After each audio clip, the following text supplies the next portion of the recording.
क्षम व्यायाम आपल्याला करायचा असतो. तर योग काय आहे?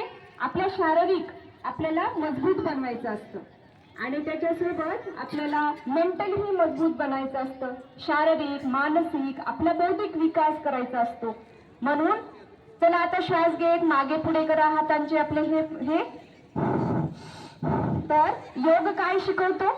योग नुसता शारीरिक व्यायाम नाही, तर आपण आहार काय खाल्ला पाहिजे, आपण कसं बसलं पाहिजे, आपण कसं बोललं पाहिजे, आपण पाणी कसं पिलं पाहिजे. असं करा, सरळ करा हात. खूप जण तर असं करायला ठोका, काय हवा घेत आहे काय? हात सरळ करा असं आणि हे श्वास घे. तर आपल्याला जेवण करते वेळेस काय लक्ष ठेवायचंय? जेवण करते वेळेस आपल्याला पाणी जास्त प्यायचं नसतं. दोन्ही हाताने करा.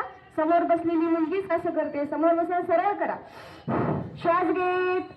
तसंच आपल्याला रात्री उशिरा जेवण करायचं नसतं. उशिरा म्हणजे सूर्योदय आपला संपत आला की त्या टायमाला जेवण हलका आहार घ्यायचा असतो. श्वास घेत गोल गोल फिरवा. 1 2 3 4 5 6 7 8 9 10 अँटी क्लॉकवाईज फिरवत राहायचं आहे.